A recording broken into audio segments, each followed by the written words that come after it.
Hello, very beautiful community. Trumpism will fail. And it's time for us to start sketching out why that's the case, even in imperfect little chat videos from hospital like this. We'll talk about this more properly, but we've got to start going there because the key question is what's going to come after. It's on what comes after that the fate of Western democracies depends. The sort of ill-assorted combination of populist nationalism and techno-utopianism in the Trumpist project is an ill-assorted combination of ideals that'll break apart when the project gets into greater turbulence. On a foreign stage, Trump doesn't know what he's doing. Now you might say, you can't say that about a major global leader because that's not enough of an analysis. It's just a trivial remark. Well, sometimes a deep analysis is about making a trivially sort of simple remark and insisting that it's true. That's one of the problems with the media right now in covering Trump, the liberal media, the sort of media that tends to support technocratic centrist liberalism. When Trump goes out in front of the cameras and says many people are talking about apples, big apples, different kinds of apples, small apples, but mainly big apples. The word apple is, it's a big word, it's not many letters, but it's a big word, it does big things. The media reports that as saying, Trump has said some things about apples and his remarks are ambiguous and imply several different possibilities.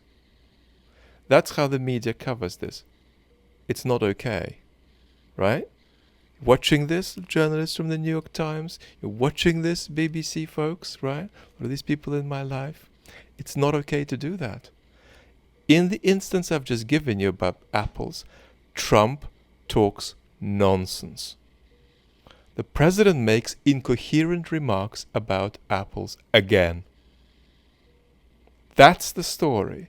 It's not the normalizing narrative, which is itself a kind of fake news, that says Trump touched on the topic of apples and made various kinds of remarks that need a lot of interpretation.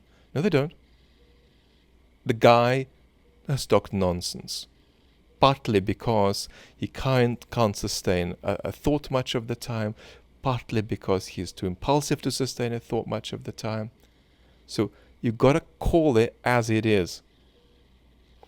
And you've got a president in that predicament who thinks he can outmaneuver other large and medium powers in a kind of global realist game, in what I call a sort of a game of maneuver in a world of frenemies, where you are at once in a complex set of relations of allyship and enemyship with various different major states. Well, Trump's just less good at this sort of stuff than, well, I'm afraid than I would be and you would be. And that's a problem. That's a problem. Because Putin and Xi are a lot better than you and I at this. And in many regards, Trump is worse. No, you can't say that. You can't say that, Vlad, because he's the president of the United States. Well, look at his tariff gambit. What happened with his tariff gambit? The administration couldn't strategize what the consequences would be of their actions because Trump was incapable of discussing the consequences of his tariff gambit. He's incapable of discussing it because it would imply admitting that there are things that he doesn't know, that he can't admit he doesn't know. And it would imply putting under a critical light, right, his position on tariffs, which might reveal it as sort of being incoherent or as being self-refuting in various ways, as being impractical. So as a result of Trump's impulsivity and his narcissistic personality disorder, he was incapable of asking and answering the question, here is what I'm going to do, here is what the consequences are going to be, do I on balance welcome these consequences, or if I don't, then perhaps I should do something else. That kind of mapping, right, which is an elementary part of rationality that you could often attribute to children in kindergarten, was not part of the policy of the United States, over the past weeks on tariffs. Now, if you turn to domestic affairs, what you're going to see is that Trump's authoritarian revolution is full of, on the one hand, distractions, right, like the tariff story, but on the other hand, it's full of a kind of a sort of a permanent self-undermining wave, which is to do with Trump not just not having a clear picture of the interests of the United States, according to his interpretation, and also Trump not having a clear picture of the interests of Trumpism, but also even Trump not having a clear picture of the interests of Trump, except perhaps how certain kinds of theatrics play out and impinge on fame, money, and to a lesser degree power. So that's not a level of clarity of vision that is compatible with destroying a flawed, fragile, civically toxic, but institutionally robust democracy. You can do a lot of damage to that democracy this way, but you're unlikely to topple it that way. What you are at risk of doing, however, is setting the ground for the toppling of that democracy by the thing that comes after you. So I think that's how we see Trump. And there are two possibilities of what comes after. There is not going to be a centrist renormalization, partly because it's what we have thought of as a kind of centrist normal has generated the crisis we're in the first place. So that's not where we're going to go back. But that doesn't mean you can't have a more constructive and more creative reanimation of a kind of liberal project after Trump. But that's going to require, well, first of all, it's going to require the media to behave very differently to how they're behaving. Think of what we said a couple of minutes ago. But it's also going to require centrist politics coming out of a kind of epistemological disorientation that it's currently in.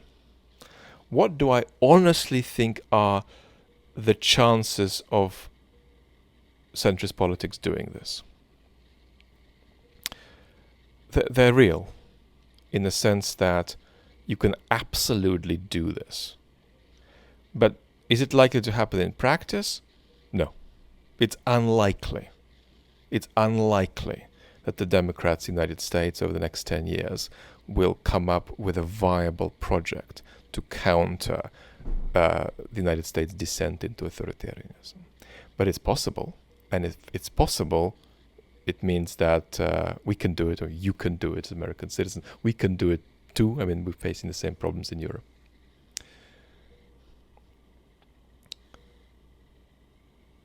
But if the liberal center fails, and if nothing interesting on the left appears, and if nothing interesting of a constitutional, pro-institutional sort appears on the conservative horizon either, and we should be equally pessimistic about all of these three possibilities, then the most likely scenario, post-Trump, is a competent version of Trump with a clarity of vision about their own interests, a clarity of vision about the interests of their project, a clarity of vision about how disciplined and patient you need to be if you're going to, and focused you need to be if you're going to destroy democracy.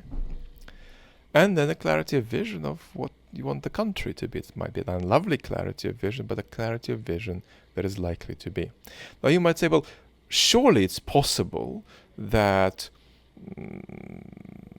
somebody who comes out of the Trump project wins in 2028 or wins in 2032, and that'll be the continuation of Trumpism.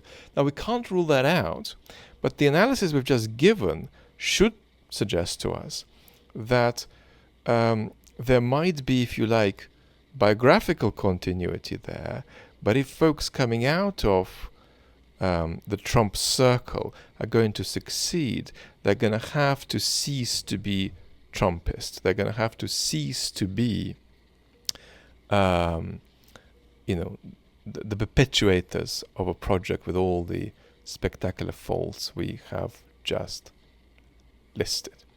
So that's, I think, what we're looking at, and we'll talk about it much more properly. If you want health updates from Me Beautiful Community, they're always on the community